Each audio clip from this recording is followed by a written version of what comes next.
आज मैं एक इम्पोर्टेंट टॉपिक लेकर आ रहा हूँ। वो है एयर पोल्यूशन, वायु प्रदूषण।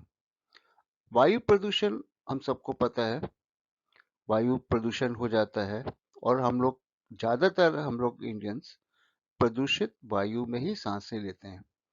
तो आज हम ये दिखाएंगे आपको कि ये वायु प्रदूषण से मेल इनफर्टिलिटी व फीमेल इनफर्टिलिटी और सेक्सुअल प्रॉब्लम किस तरह से होती है।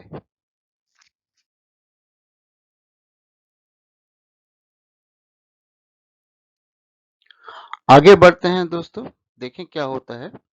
एयर पोल्यूशन का पहले मतलब क्या है? जब एयर के अंदर, वायु के अंदर छोटे छोटे कण, डस्ट पार्टिकल्स ज्यादा मात्रा में हो जाएं, या नाइट्रिक डाइऑक्साइड हो जाए, ओजोन माने O3 हो जाए, या कार्बन मोनोऑक्साइड बढ़ जाए, या फिर सल्फर पार्टिकल्स बढ़ जाए।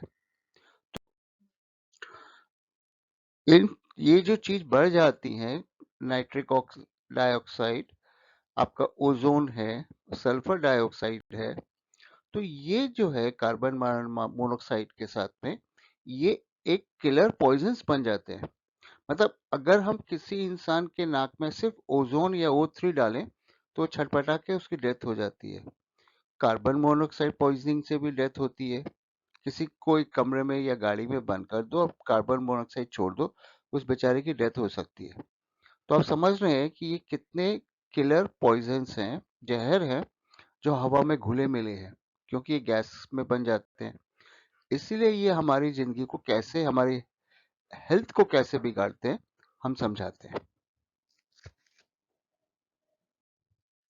दोस्तों देखिए, हमने सांस ली, वायु हमारे अंदर गई, तो जो वायु के अंदर जाने के रास्ते हैं उसमें ये carbon monoxide, sulphur, dust particle अंदर गए।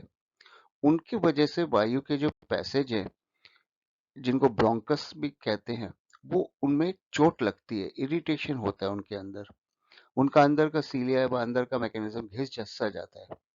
तो वहां पे क्या होता है कि उसके जगह म्यूकस जमता है, पानी जमता है, स्वेलिंग हो जाती है, और उसके चलते क्या होता है, वायु का पैसेज पतला, इसको कंस्ट्रिक्टेड बोलते हैं, ऐसा हो जाता है।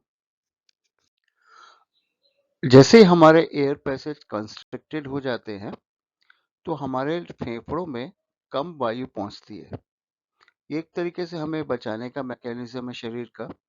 लेकिन उस वजह से क्या होता है, शरीर में ऑक्सीजन की कमी हो जाती है, या ऑक्सीजन जिस लेवल पे पहुंच जाता है, मतलब ऑक्सीजन को जिस हाई लेवल में रहना चाहिए, लंग्स के अंदर जाना चाहिए, उतना नहीं जा पाता। दोस्तों, तो हमने देखा कि इस प्रकार शरीर के अंदर ऑक्सीजन की मात्रा कम हो जाती है, और जब ऑक्सीजन की मात्रा कम होती है तो नेचुरली ऑक्सीडाइजेशन, जो सेल्स का, कोशिकाओं का रिप्रोडक्शन प्रोसेस है, रीजनरेशन का जो प्रोसेस है, वो अटक जाता है, खत्म हो जाता है, या क्षतिग्रस्त हो जाता है। इस प्रकार जो नाजुक कोशिकाएं होती हैं, जो डेलिकेट सेल्स होते हैं, वो डैमेज्ड हो जाते हैं।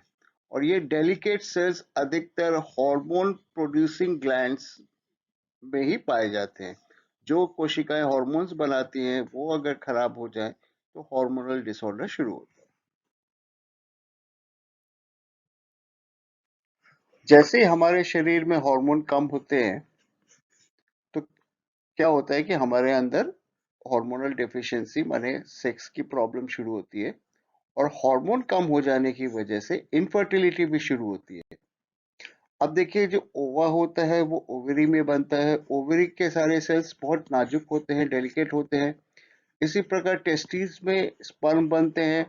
टेस्टिकुलर स्पर्म, टेस्टिकुलर स्ट्रक्चर भी बहुत नाजुक होता है, तो उसके अंदर ये सब टॉक्सिन्स रह जाएंगे, तो ये उनको नुकसान पहुंचता है, और हमारे शरीर में कई बार नर्व डिजीज भी, नर्व की प्रॉब्लम भी इसी वजह से आ जाती है। तो हमने देखा कि किस प्रकार इन दिनों इनफर्टिलिटी, हीनता की समस्या बढ़ती चली जा रही है। औरतों में भी समस्या है, पुरुषों में भी समस्या है, और उसी प्रकार से एक समस्या आज घर घर में पहुंच गई है। तो ये वाली प्रॉब्लम है। कई औरतें आपस में जब बात करती हैं तो यही पूछती हैं कि भाई तुम्हारे पति का होता तो है। तो इस प्रकार ये प्रॉब्लम बढ़ती जा रही है, मगर अब हम लोग को ध्यान देना है कि इस प्रॉब्लम से बचें कैसे। हाँ, वायु प्रदूषण हमारे हाथ में नहीं है, सरकार के हाथ में है। लेकिन हम लोग को खाने पीने में ख्याल रखना होगा। ज्यादा से ज्यादा बॉइल्ड सब्जियां या कम बॉइल्ड सब्जियां या कच्ची सब्जियां खाने का आदत डालिए। थोड़ा बहुत सुबह मॉर्निंग की तरफ वॉक में निकलिए, एक दौड़ लगा सकें तो बहुत ही अच्छा है। और जितना भी आप बाकी एक्सरसाइज कर सकते हैं बदन को फिट रखने के लिए, ब्लड सर्कुलेशन को ठीक रखने के लिए, सब करें। हम लोग आशा करते हैं कि आपने पूरा वीडियो देखा होगा। हमारी आशा है कि आपको इस वीडियो देख के कुछ ना कुछ नई नॉलेज, नया ज्ञान, नई दिशा कुछ मिलेगी। और अगर आपको इस वीडियो से जरा सा भी 1% भी अगर आप फायदा है, तो मैं हम लोग का यही रिक्वेस्ट है कि आप वीडियो को लाइक दीजिए, सब्सक्राइब करिए और औरों को भी ये मैसेज भेजते रहिए।